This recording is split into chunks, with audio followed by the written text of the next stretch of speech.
Stamattina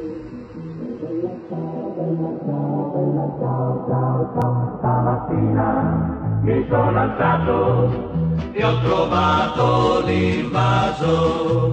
Oh partigiano, portami via. Oh bella ciao, bella ciao, bella ciao, ciao, ciao. Partigiano, portami via, che mi sento di morire.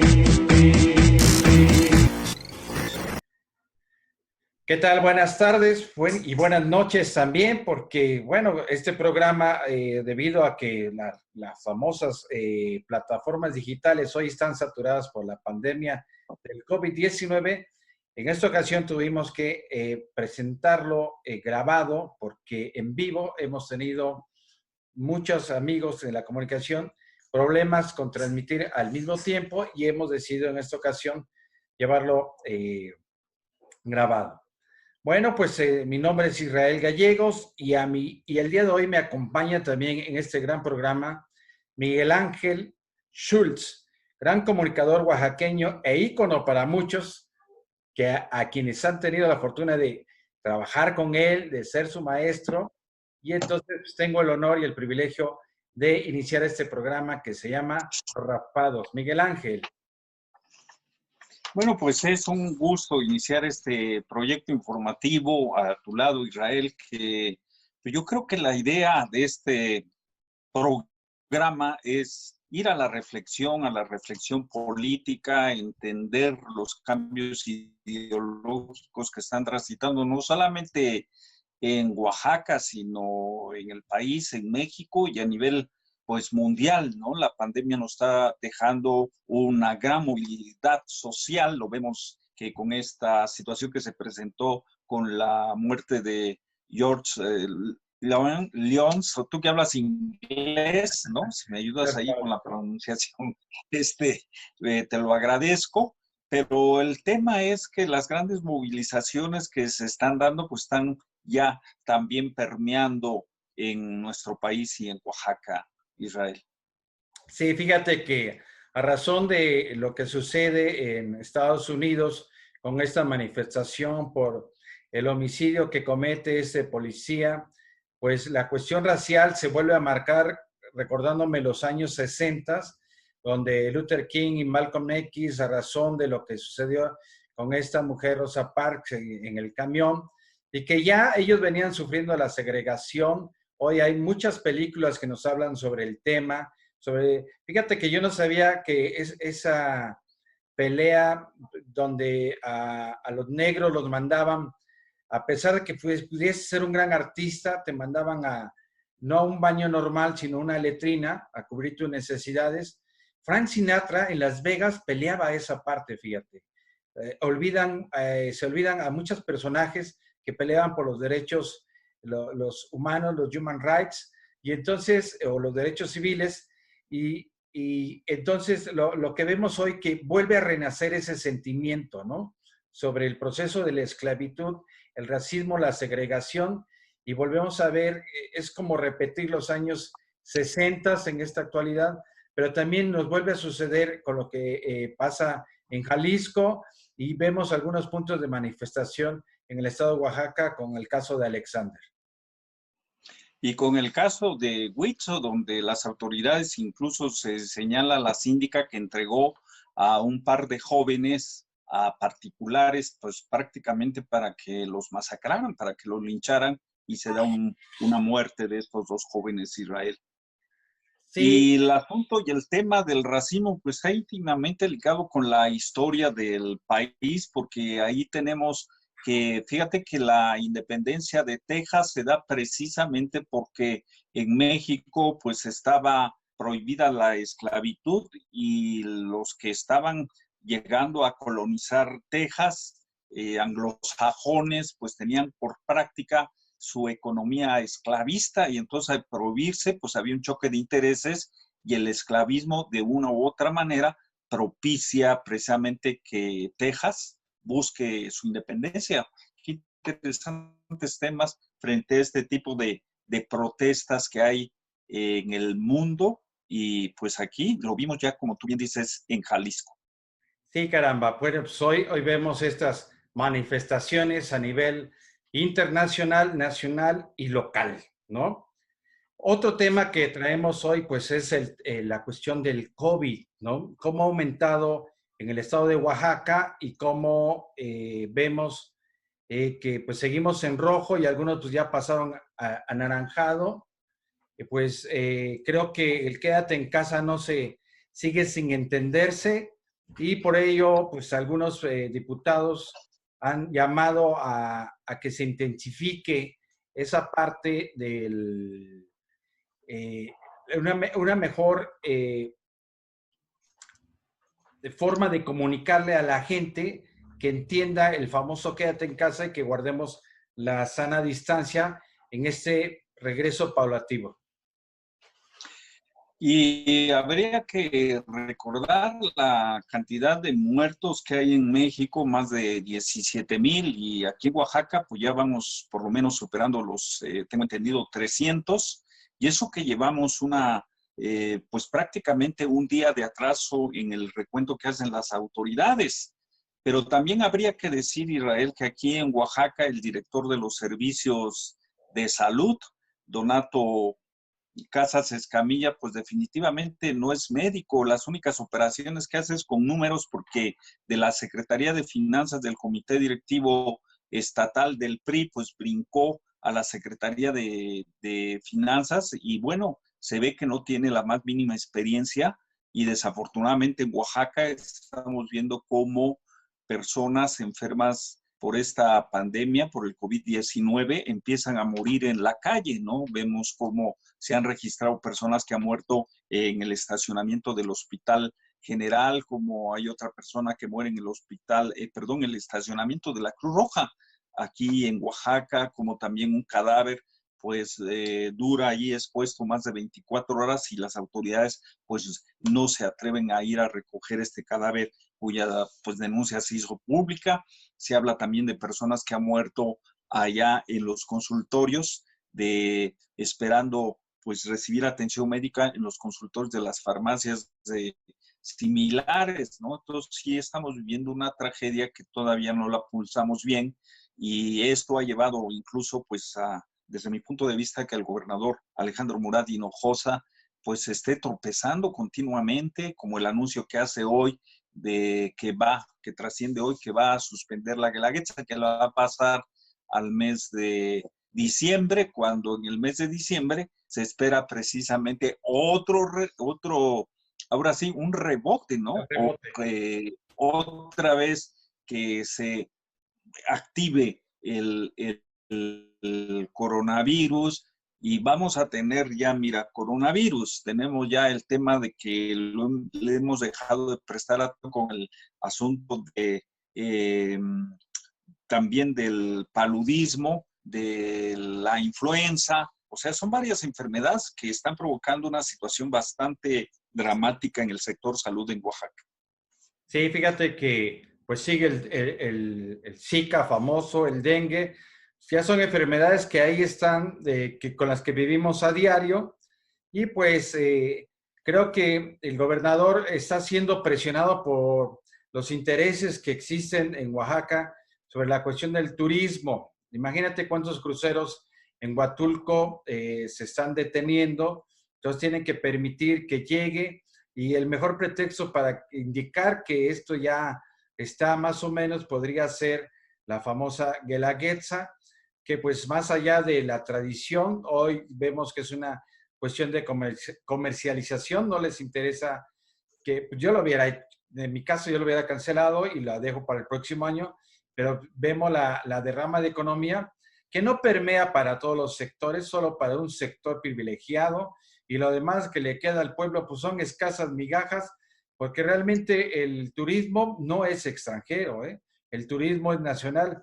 Un amigo que exdiputado y me comentaba que tiene un hotel allá en Mazunte, me decía que la mejor temporada era en la época de diciembre y que tenían 3 tarifas y entonces la tarifa más cara es la de diciembre y que no lo ocupaba realmente el extranjero, que realmente es el nacional el que ocupa sus hoteles.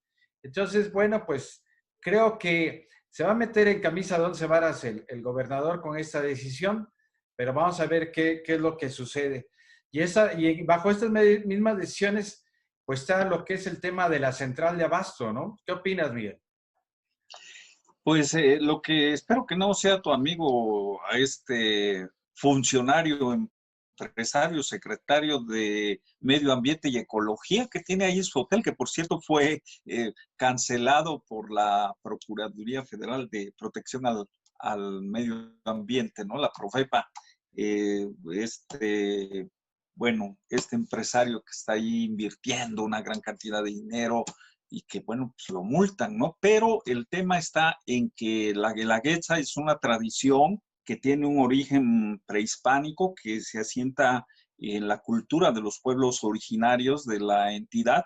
Entonces no se puede estar cambiando como si fuera, pues ahora sí, un evento intrascendente, ¿no? Yo creo que el gobernador debió haber asumido y tomado el toro por los cuernos, o los cuernos del toro, haberlos agarrado, y no a la ligera, decir, no, no la voy a posponer, porque está rompiendo con una tradición, porque esa festividad está relacionada, fíjate, con deidades prehispánicas, con la diosa del maíz, con el cultivo, con el agua, o sea, tiene una historia, ¿no? Y yo creo que actuó de manera ligera, y lo que es preocupante es que el subsecretario Hugo López-Gatell en su conferencia de jueves o viernes, tengo que checar bien aquí el dato, que habló que se había hablado por teléfono, comunicado con los gobernadores de Baja California Sur y Quintana Roo para planear el regreso a la actividad turística que empezó hoy el lunes, pero que no había hablado con el gobernador Alejandro Murat porque no hizo el contacto telefónico. O sea, por un lado, ¿no? No hace el gobernador ese vínculo para planear las cosas, y por otro lado, pues viene y cancela lo que es el motor de la economía turística, al menos en valles centrales, pero además, Israel, deja comentarte que en la costa oaxaqueña el número de fallecimientos por coronavirus apenas, me parece, estaba ayer y hoy van a cambiar las cifras, tal vez en 12 fallecidos, no así aquí en la capital del estado, que acabo de decir que hay muertos en la calle, hay muertos que han perdido la vida, pues las personas, y estos muertos en los estacionamientos de los centros hospitalarios. O sea, no se puede comparar lo que está ocurriendo en la costa con lo que está ocurriendo. ¿Cuál es la diferencia? Que en la costa, pues los presidentes han trabajado coordinadamente y están asumiendo, a diferencia de aquí, que por un lado están cerrando negocios, están aplicando, dicen, multas, y pues vemos que los vendedores ambulantes andan vendiendo como si no existiera la pandemia, los centros comerciales, y esto está golpeando definitivamente la economía local y no se está creando una alternativa. La muerte sigue galopando en las calles de la ciudad de Oaxaca, de Jojo, de Santa Lucía. Bueno, allí se murió un regidor, ¿no? Se murió la madre del regidor. Aquí hemos registrado pérdidas desafortunadas de nuestro amigo José Luis Ceballos, ¿no? Periodista, conductor de noticieros en la estación La Ley 710, y su señora madre. Y bueno, así están las cosas de complicadas en Oaxaca, cerrando el mercado de abastos sin ninguna razón, porque no se ha creado un plan, digamos, de contingencia sanitaria. Ya ves que hasta le fueron a echar lumbre, ¿no? Pues sí, imagínate, bueno, a lo mejor con la lumbre se acababa el coronavirus, ¿no? Pero no, bueno, pues ahí la cuestión es de que no hay un plan, ¿no? No hay los protocolos necesarios, y Oaxaca está padeciendo toda esta situación y pues lo estamos viviendo, ¿no? Ya como bien mencionabas, gente cercana a la capital, conocidas, ha fallecido, y los datos no son certeros. Donato Casas no es el servidor público idóneo para que esté al frente de la Secretaría de Salud.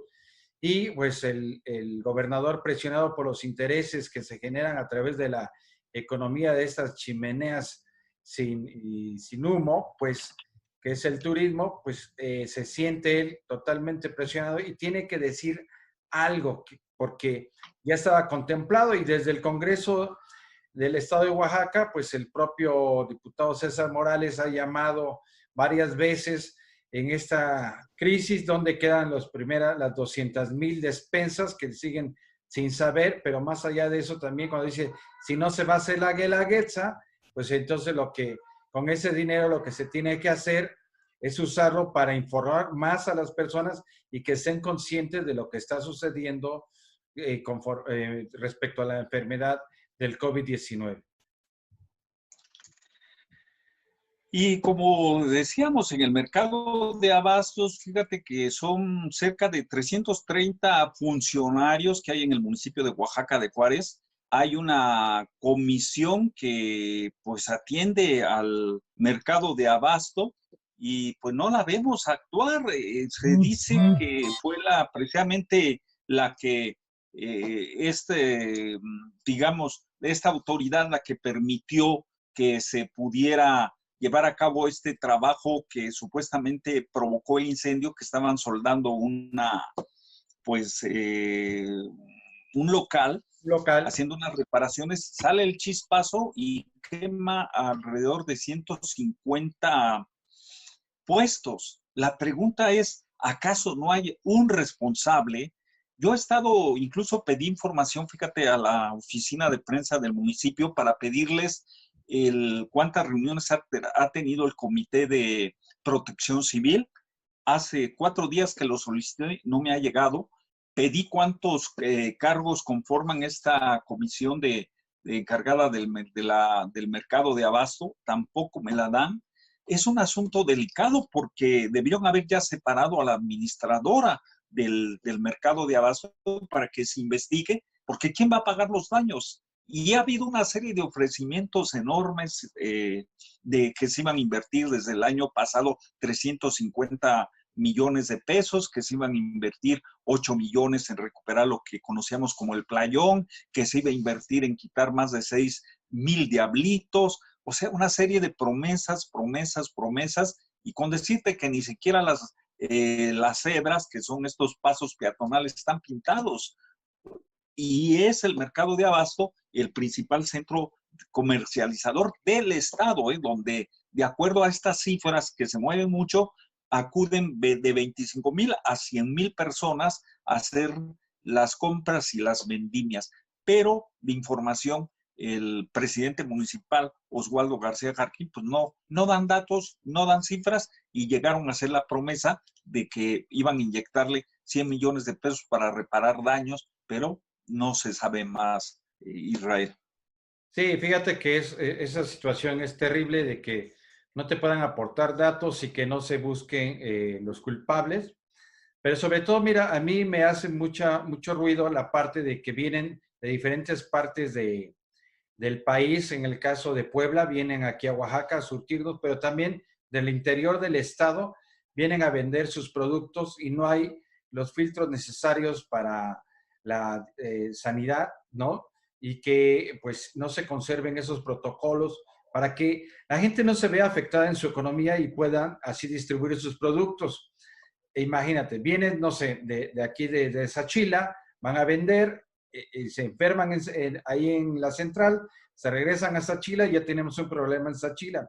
Y aparte la gente que vendió, pues va a comprar ahí a la central y se enferman y entonces hace todo un foco de infección en la central de abasto, que nada más sirve para algunos protagonistas subirse al barco y no generen nada, no se vea nada a favor de la ciudadanía y estamos expuestos entonces a seguir con este foco de infección y seguir en el semáforo rojo.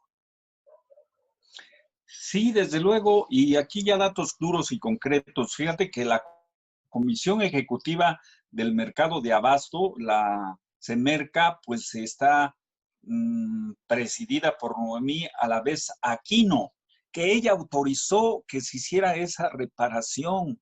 O sea, es un tema muy delicado y fíjate que de los 5 departamentos que tiene esta comisión, pues nada más tienen al titular jurídico, también el Departamento de Servicios Administrativos, que ocupa Félix Hernández López, y pues los demás están acéfalos, y la unidad de vigilancia, emergencia y servicio de apoyo, también estas unidades están sin titulares de las dependencias. Por eso te digo, no dan una información. Yo he ido infinidad de veces al mercado de abasto y jamás he visto los señalamientos, las líneas de escape, la seguridad. No hay absolutamente nada. Y yo creo que aquí, desde el presidente municipal hasta el velador más humilde, tiene una corresponsabilidad legal porque así lo señalan las leyes y deberían aplicarse las leyes y saber quién va a pagar esos daños ocasionados, porque es muy fácil agarrar dinero del presupuesto, como te he estado diciendo. El gobernador y el presidente municipal al otro día del incendio, 27, 28 de mayo, llegó, se tomó la foto y dijo, van 100 millones. Y hasta ahí llegó todo. ¿Y la responsabilidad? No hay responsables. Y ha habido además algo que me llama la atención. Desde hace tiempo se ha hablado que como es un mugrero este lugar, necesitan sacarlo, que se vaya. El mercado de abasto tiene 21 hectáreas. ¿Te imaginas lo que valen estas 21 hectáreas? Y ya también le dieron matanga, dijo la changa, a lo que era Triplay de Oaxaca, que ahí es otra buena extensión, y al playón que les concesionó la Comisión del Agua, ¿no? Se las dio también. Y aparte le quieren echar las tarasqueadas a lo que es la central camionera segunda clase, que está prácticamente también hecha un chiquero, y aparte de estar allí el local del sindicato de burócratas, y me parece que hay también un almacén del gobierno del estado. O sea que en negocio de lo que son especialistas muchos funcionarios actualmente, pues es una cuestión allí bastante codiciada, más aún cuando ya el ejército dijo que no se va a salir de Santa Lucía, de Iscotel, ¿no? No van a sacar la zona militar de ahí, menos ahora, y entonces pues puede esto resultar un buenísimo negocio, Israel, o cómo ve las cosas desde esa perspectiva. Sí, pues definitivamente es una cuestión donde hoy podemos darnos cuenta que es, es el punto donde, imagínate, yo nada más veo las transnacionales, todo lo que podrían ahí quedarse con una gran plaza comercial, una nueva central de abasto, pero al estilo de ellos, que son esas tiendas de las Walmart, de las Horrera, de las Chedrawis, ¿no? Entonces, pues van por ello, ¿no? Van por ello, definitivamente es el momento donde han entrado más tiendas Oxxos en esa administración por parte del presidente Osvaldo. Ha habido mucha queja de muchos vecinos, muchas también farmacias del ahorro. La cuestión es que aquí, la capital de Oaxaca, no se ve la 4T famosa, no hay congruencia con el discurso del presidente y con el actuar de varios diputados federales y locales, y por eso ha estado la controversia. Miguel, estamos llegando a la parte final para entrar a la entrevista con el dirigente de Comuna, Flavio Sosa. No sé si quieras agregar algo más para pasar a esta sección. Pues concluir, ¿no? De que lamento que el gobernador Alejandro Murat no haya entrado en contacto con Hugo López-Gatell, fue el subsecretario de la Secretaría de Salud a nivel federal, que dijo, bueno, es que no se ha comunicado, no se pudo comunicar conmigo el gobernador, y teniendo parada la economía de la costa oaxaqueña, que además a mí me parece ejemplar que hayan, hasta el momento, desde que inició la pandemia, del 12 de marzo, digamos, a la fecha, que te acuerdas que suspendió el medio maratón el gobernador, 12 muertos comparados allá al más del centenar que superamos aquí en la capital del estado y en valles centrales con Santa Lucía, Jojocotlán, pues me parece muy grave, y sobre todo igual de grave que el gobernador, presionado o sin tener una visión más amplia, haya decidido suspender la Guelaguetza. Eso es un golpe al bolsillo, ¿no? Que dicen que duele más pegar en el bolsillo que en otra parte del cuerpo. Va a traer esto consecuencias. Los mercaderes de abasto están indignados con el trato que le están dando, porque los están culpando prácticamente de que ahí está el enjambre de contaminantes de la pandemia en Oaxaca, lo cual no es así, que se ha desperdiciado, diría yo, ese valor de la vida comunitaria que existe en Oaxaca, tan poderoso que no se supo utilizar. Más adelante platicaremos por qué estoy diciendo esto. Muy bien, pues vamos al corte y vamos a escuchar la entrevista con el dirigente de comuna, Flavio Sosa Villavicencio. Bueno, pues nos encontramos esta tarde con nuestro primer invitado aquí en el nuevo programa que se llama Los Raspados, y tenemos el privilegio de contar con uno de los íconos oaxaqueños, que es nuestro amigo Flavio Sosa Villavicencio. Bienvenido, Flavio Sosa. Muchas gracias por la invitación. Espero no salir muy raspado de esta conversación. Estoy a sus órdenes. Muchas gracias por la oportunidad. Gracias, Flavio. Miguel, si quieres decir algo. Sí, claro, porque pues yo creo que Flavio es un agente social, sobre todo estamos prácticamente en aniversario número 14 del intento de desalojo del Zócalo del plantón magisterial, que pues marcó un llamado a lo que se avicinaba en el país, la democracia en México, con esta lucha que derivó con el Movimiento Democrático Magisterial, la sección 22 del CENTE, que forma parte de la coordinadora. Entonces, con Flavio, pues hombre de colmillo, hombre que se ha fraguado ahí en la lucha social, que ha sido incluso pues perseguido, peleado. Pues qué mejor con él hacer el análisis de la coyuntura de lo que está viviendo el país con estos aires supuestamente golpistas, con esta organización de empresarial donde pues uno de los codueños de Soriana dice que pues va a meterle lana, otro empresario, para sacar al presidente Andrés Manuel López Obrador, fincar la derrota del gobierno de la Cuarta Transformación, que fue el dirigente de defensa, ¿no? O sea que tenemos un contexto interesante para reflexionarlo con Flavio. Flavio, ¿qué nos comentas? 14 años del 14 de junio. Bueno, yo creo que lo que vivimos en Oaxaca hace 14 años, de una manera muy, muy telegráfica, yo lo plantearé así. Yo creo que tiene razón Miguel Ángel cuando lo plantea desde la perspectiva de lo que sucedió en Oaxaca. Fue como un llamado a que algo se estaba, o como una advertencia de que algo se estaba moviendo en el país. Porque en el 2006 la elección la ganó Andrés Manuel y hubo un fraude de grandes dimensiones. Bueno, el 14 de junio se anunciaba la gran respuesta social que había a favor de Andrés Manuel, porque a pesar de que hubo movilización, a pesar de que había barricadas en la ciudad, a pesar de que la gente estaba luchando en la calle, aquí hubo elecciones y aquí Andrés Manuel arrolló en todo el estado. No se puede decir que nada más en el centro, arrolló en todo el estado. Se llevó la coalición que en ese momento representaba a Andrés Manuel, se llevó todo. Y eso sucedió en el país.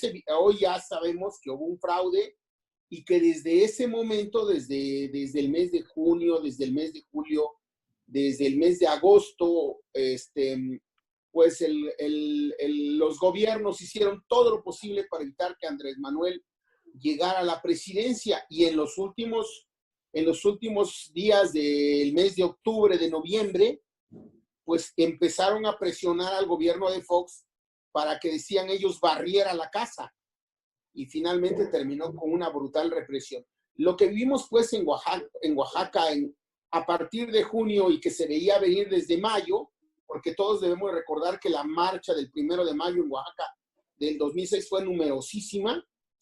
Todos debemos recordar que el 15 de mayo, cuando salió el magisterio a la calle a marchar, tuvo mucho respaldo popular, y hubo una marcha posterior cerca de los primeros días de junio, me parece, a finales de mayo, que tuvo una respuesta popular enorme. Nosotros nos quedamos asombrados de ver cómo la gente bajaba a las bocacalles con carteles contra Ulises, sí, pero contra el PRI y contra el gobierno, que a nivel federal se estaba viendo. Entonces, era un anuncio como que fuera un nubarrón que en Oaxaca primero cae, ¿no?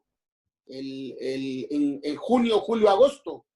Y ese nubarrón llenó de votos el país para Andrés Manuel, y se cometió un fraude. Hoy ya sabemos que Felipe Calderón llegó a través del fraude y que se impuso a través de la violencia y de una clara alianza con el narco para formar un narcogobierno, y que los puntales de esa alianza con el narcogobierno de Felipe Calderón pues fueron nada más ni nada menos que Eduardo Medina Mora y Genaro García Luna. Hoy ya eso ya no es un secreto ni nos estamos rompiendo el coco para analizarlo. Hoy todos sabemos que desde finales del gobierno de Vicente Fox, García Luna y Medina Mora operaron una alianza con el crimen organizado para que el gobierno de Felipe Calderón se estableciera. Felipe Calderón llega el 1 de diciembre, el 4 nos encarcela por la noche y a los cuantos días anuncia la militarización de México con su famosa declaración de guerra contra el narco. Eso, en ese marco yo lo pondría. Es correcto, ¿no? Hoy Felipe Calderón sigue siendo parte de la nota nacional, ¿no? Donde la confrontación es a diario con el presidente Andrés Manuel. Y pues mucha gente lo ha señalado hasta con la CIA. ¿Cuál es tu punto de vista respecto a eso? Que lo señalen con la CIA. Bueno, lo que pasa es que la mayoría de las operaciones supuestamente contra la delincuencia, pues se han dado en acuerdo con los Estados Unidos. Y si el gobierno de Felipe Calderón llegó a una alianza con estos factores de poder, por llamarle de alguna manera al crimen organizado, pues es muy lógico que haya estado en estrecha comunicación con la Embajada de los Estados Unidos. Recientemente, cuando García Luna fue detenido, pues todo el mundo decía, qué raro, ¿no? Si él era colaborador de la DEA. Hace unos días, cuando Anabel Hernández destapa el escándalo de la Barbie, pues nos enteramos que la Barbie era un agente doble. Por un lado, funcionaba para una célula del crimen organizado y por el otro lado, era informante de los Estados Unidos. A mí no me cabe ninguna duda que Felipe Calderón se ostentaba como presidente de México y por otro lado, era un empleado de los gringos, que era un empleado del gobierno norteamericano, y juntos se echaron a andar, por ejemplo, la operación Rápido y Furioso. Eso está más que comprobado y que nos dejó tantos muertos y tantas personas lastimadas y hubo tráfico de armas y todo lo que ya sabemos al respecto. Y nos privatiza la electricidad, ¿no? O sea, eso es lo que era parte de ese plan. Miguel, que le querías comentar algo sobre el Frena, creo.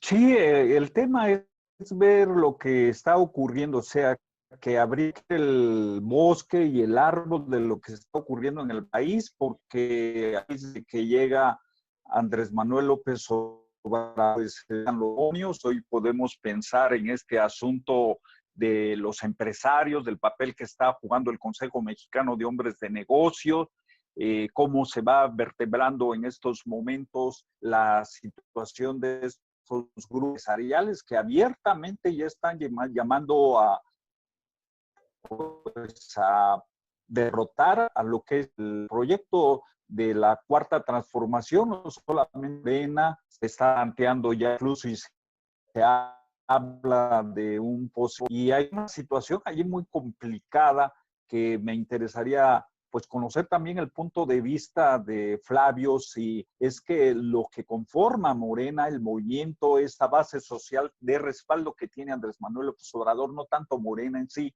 pues está con la suficiente fuerza para soportar esta presión que yo creo que se va a dar, Flavio, y hoy más que nunca la política internacional está jugando aquí, digamos, situaciones como ha sido en Ecuador, en Bolivia, en Chile, en Brasil, en Uruguay. Si este no es el destino proyecto de transformación que está viviendo no solamente México, sino pues el continente en una regresión y México en un avance de un gobierno comprometido con el cambio social. ¿Cuál es tu punto de vista frente a estos elementos? Bueno, lo primero que yo tendría que decir es que hay una reconfiguración de los las hegemonías a nivel internacional. Hay una reconfiguración del mundo a partir de la pandemia. La pandemia está colocando, por un lado, a los Estados Unidos como el gran derrotado o como el gran lastimado de esta crisis, y muchos analistas coinciden o consideran de que el eje del poder un poco se está orientando hacia el oriente, por un lado. Por el otro lado, vemos la crisis que vive en los Estados Unidos y que va a tener una repercusión económica importantísima si la crisis se sigue agudizando en los Estados Unidos.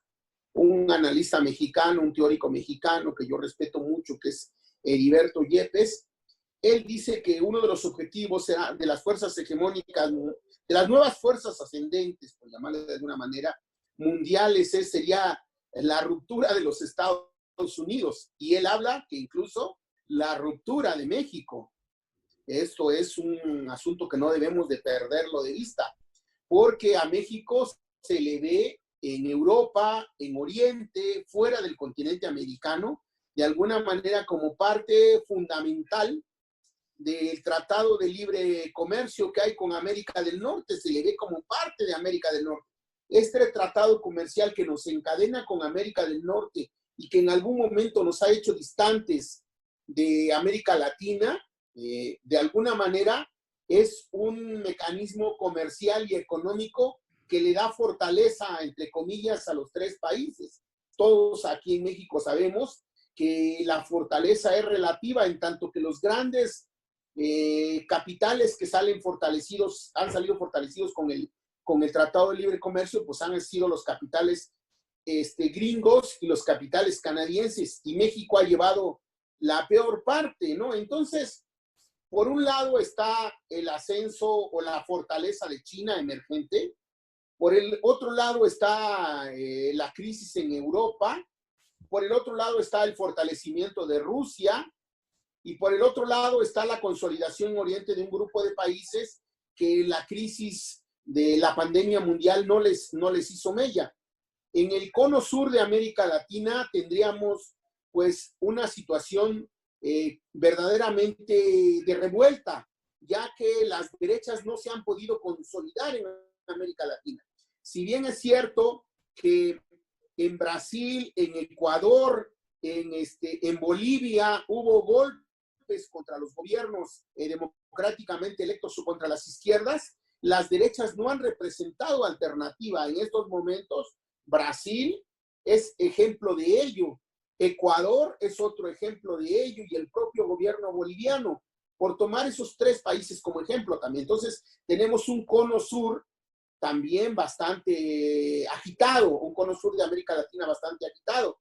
Y bueno, en el país hay una derecha recalcitrante que está tratando de mover las cosas para cuestionar al gobierno de López Obrador, pero desde mi perspectiva lo veo con muy poco futuro. Desde mi perspectiva lo veo con muy poco futuro, en tanto que considero que la fortaleza de López Obrador radica no solamente en los votos que obtuvo para llegar a la presidencia de la República, radica también en su fortaleza en el Congreso y en los congresos de los estados.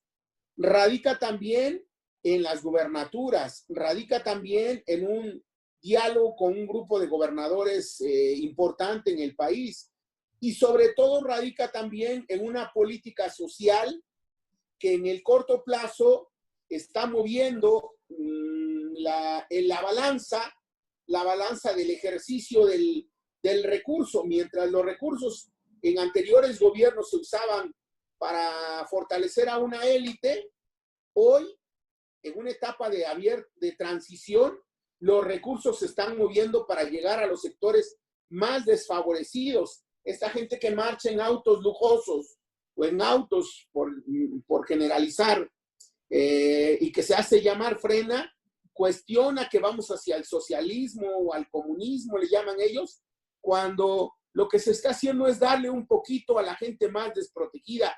Ellos dicen, es que se le está dando el dinero a los ninis, es que se está sosteniendo a a los jóvenes que no trabajan ni estudian. Nosotros decimos, los jóvenes deben ser apoyados y deben ser motor para una transformación.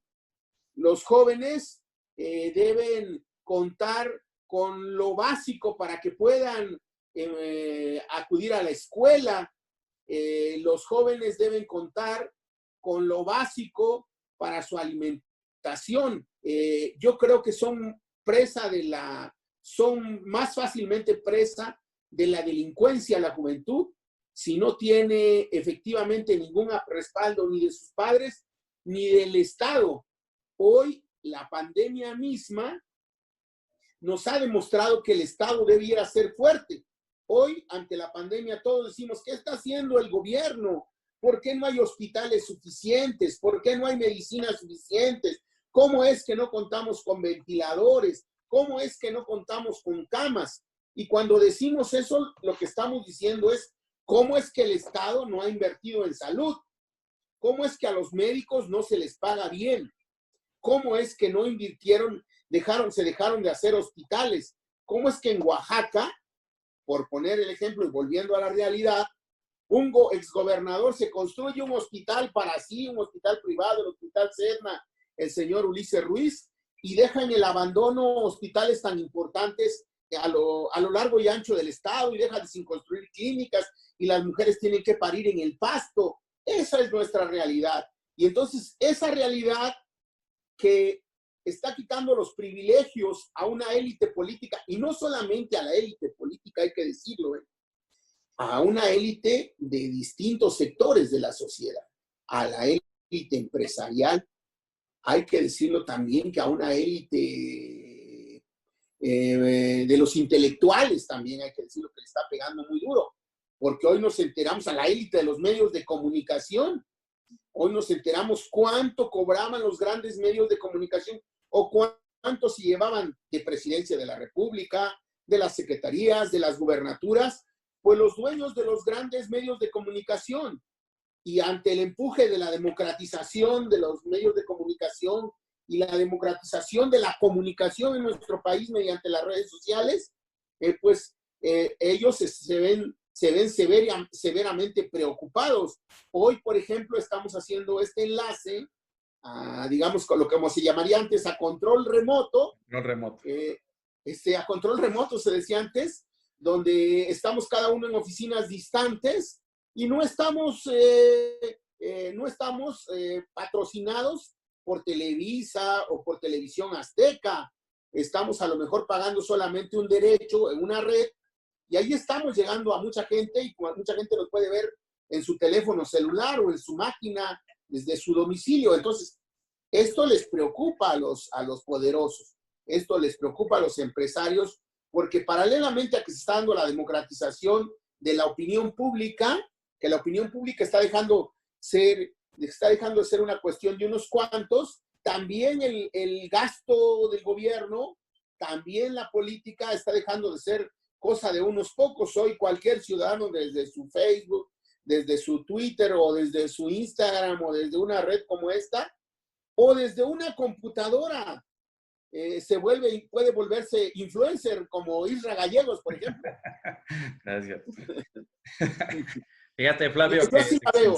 Sí, es cierto lo que tú dices. Hoy los medios de comunicación han cambiado. Veía en la mañana en Canal 14 un programa sobre la propaganda, sobre este famoso personaje que hizo que consumiera muchos productos como desde el cigarro y toda esa comida chatarra que hoy los niños comen, pero estamos hablando desde la Primera Guerra Mundial, que generaban un control de masas, ¿no? Y entonces, pues precisamente hoy permite que la televisora nacional regrese a una televisora de calidad que precisamente si no hubiera sido por la Cuarta Transformación, no la tendríamos y seguiríamos viendo esa telebasura que nos implica las cadenas de Emilio Azcárraga y Salinas Pliego, ¿no? Y no te permitirían una entrevista como la estamos realizando el día de hoy.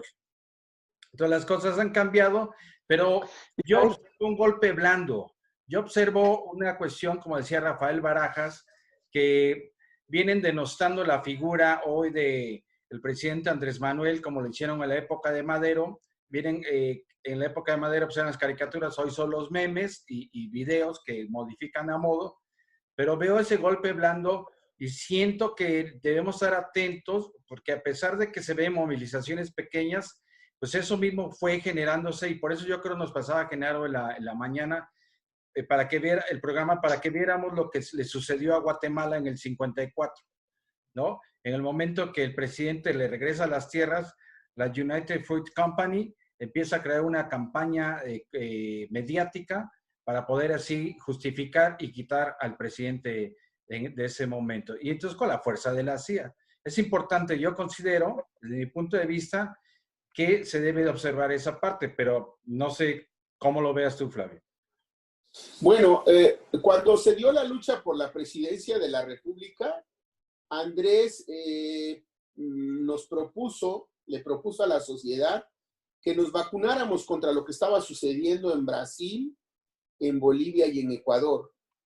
Le pidió a la sociedad que le diera el respaldo en los congresos, que no solamente se ganara la presidencia de la República, porque desde los congresos se estaba derrocando al presidente. Así es. Desde la Suprema Corte de Justicia se podía derrocar al presidente. Cuando la gente salió a votar masivamente por Andrés Manuel, no olvidemos que hubo incluso una campaña de llamar voto diferenciado. Cuando los intelectuales cercanos al régimen vieron que el poder de Andrés Manuel le iba a permitir con holgura ganar la presidencia de la República, dijeron, está bien, ya va a ganar Andrés Manuel la presidencia de la República, está bien, ya les dijimos que es un peligro para México hace 6 años, ya les dijimos que es el Mesías tropical recientemente, ya les dijimos que es un comunista, pero como no nos creen, ok, voten por ese señor, pero no le den el Congreso, por favor. No le den el poder legislativo para que haya un contrapeso, para que podamos tener organismos verdaderamente autónomos. Hoy todos sabemos que esa jugada de pizarrón, esa jugada de ajedrez que se pretendía hacer, la derrotamos los mexicanos en las urnas cuando le dimos a Andrés Manuel la posibilidad de que desde el Congreso pudieran apoyarse sus políticas públicas. Que desde el Congreso, desde la Cámara de Senadores, se pudieran elegir a funcionarios que no estuvieran en la lógica, entre comillas, ciudadana, porque nos escandalizamos mucho cuando dicen, quieren quitarle el carácter ciudadano a tal órgano, ¿no? Quieren transparencia, ¿cómo es posible? ¿Era tan ciudadano, transparencia, o es tan ciudadano el INE, que tenemos un organismo con un gran prestigio internacional? No, hombre. No le demos vueltas al asunto. Esos organismos, entre comillas, ciudadanos, correspondían a los partidos políticos, correspondían al status quo. Era una cuota que se distribuía en los congresos de los estados o en el Congreso de la Unión, respectivamente, o en la Cámara de Senadores. Como si no supiéramos los mexicanos, como si fuéramos bobos, de que no recordáramos que el Pacto por México trajo un andamiaje de leyes, trajo la repartición de los órganos ciudadanos, entre comillas, y trajo un andamiaje jurídico para que nuestros recursos fueran entregados al capital internacional. Y entonces cuando nosotros le damos a Andrés Manuel los congresos, cuando le damos el respaldo en Oaxaca, en el Congreso del Estado, pues estamos vacunando la posibilidad de los golpes que se dieron en América Latina. Ya no tenemos que estar pensando que desde el Congreso van a tumbar a Andrés Manuel. Y en la Suprema Corte de Justicia parece que las cosas ahí se van emparejando. Ya no tenemos que estar cuidándonos de. Cuando Andrés Manuel plantea el tema de los sueldos, por ejemplo, de que nadie gane más que el presidente, ahí vienen los amparos, ¿no? No, ¿cómo es posible que me van a quitar la posibilidad de que yo gane 250,000 mensuales y tenga viáticos y boletos de avión y me puedes quedar en los mejores hoteles del mundo si es necesario, y pueda viajar con mi familia? No, eso no, es un derecho constitucional. Casi nos alega, ¿no? Tenemos el derecho constitucional al privilegio. Somos la élite. ¿Cómo nos van a querer quitar el derecho a ser la élite? ¿Qué país es este sin élite? Nos dicen. Si no hay una élite, ¿qué país es este, no? Casi nos vienen a contar el cuento al revés de Juan Rulfo cuando dice, ¿en qué país estamos, Agripina? Bueno, o sea, nos ponen al revés, ¿no? O sea, ¿en qué país estamos que ya no quieren que haya élites? Entonces, creo yo que vacunamos todos, ayudamos a esa vacuna, pero lo están intentando en la calle. Están en su derecho. Yo creo que están en su derecho. Están en su derecho a defender sus privilegios. Órale, defiéndanlos. Nosotros vamos a defender a un gobierno que trate de equilibrar las cosas en el país. Y yo creo que hasta el día de hoy no ha sido necesario salir a la calle, pero a lo mejor más adelante, ¿no? A lo mejor a que pase la pandemia, pues va a ser necesario. Así es. Miguel, vamos cerrando. Manuel, casi no se escucha. Casi no se escucha. Bueno, Flavio, pues vamos cerrando esta sección. Te seguimos invitando, ¿no? Para otras entrevistas. Siempre es muy rico poder platicar contigo. Siempre es ameno, ¿no? Amigos de muchos años. Y entonces pues, tenemos muchas cosas que comentarle al público. Pues te agradecemos esta primera entrevista y que haya sido el padrino de esta nueva sección que se llama Los Raspados. Los raspados son otros, tú raspados sigue molestando. Pues ojalá y no les traiga mala suerte. No, todo lo contrario. Pues muchas gracias por invitarme, gracias Miguel Ángel, gracias Isra. Les mando un abrazo a distancia. Hay que promover en Oaxaca que la gente que pueda se quede en casa, que la gente que tenga que salir pues se cuide muchísimo. Las cosas están en Oaxaca muy mal en ese sentido, estamos en un nivel muy alto de contagio y hay que decirlo, hay que cuidarnos en extremo. Así es. Muy bien, pues abrazo a la distancia, Flavio. Gracias, abrazo Miguel Ángel, abrazo Isra.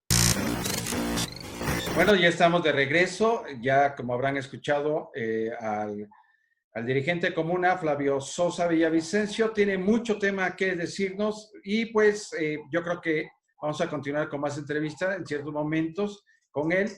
Diferentes temas y pues ya estamos en esta parte final donde estamos cerrando y vamos a ir concluyendo con Miguel. Miguel.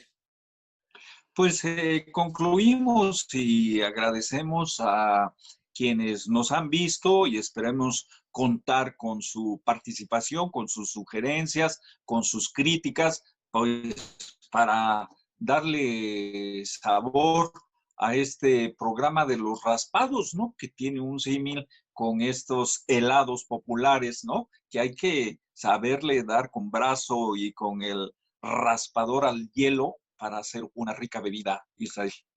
Así es. Y nuestro raspado de esta emisión, pues, ¿de qué sabor fue? Pues bueno, tenemos el principal raspado. Yo creo que fue de esta tradicional nieve raspado de la nieve del raspado de Oaxaca, Alejandro Murat, ¿no? Una leche quemada con tuna, ¿no? Por esto del incendio que se le desató allá en el mercado de Abasto, ¿no? Y pues ahora sí, para llamarles de alguna manera a estos reaccionarios que tienen, ahora sí quieren echarse al plato, tienen amor platónico por la cuarta T, porque dicen, se lo quiere echar al plato, ¿no? Así ahora es. Para el 1 de diciembre esperan, según ellos, que van a derribar al presidente Andrés Manuel López Obrador. Pues ahí está, raspado de leche quemada con tuna para el ciudadano gobernador Alejandro Murat Hinojosa, el maestro. Pues nos vemos en la siguiente emisión y nos despedimos. Hasta la próxima. Hasta pronto.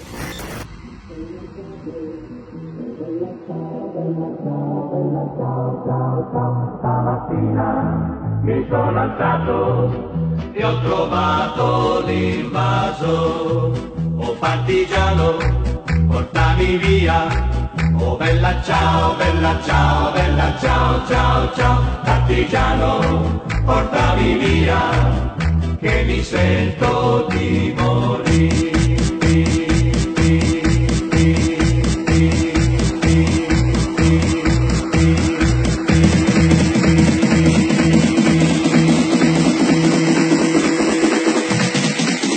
Partigiano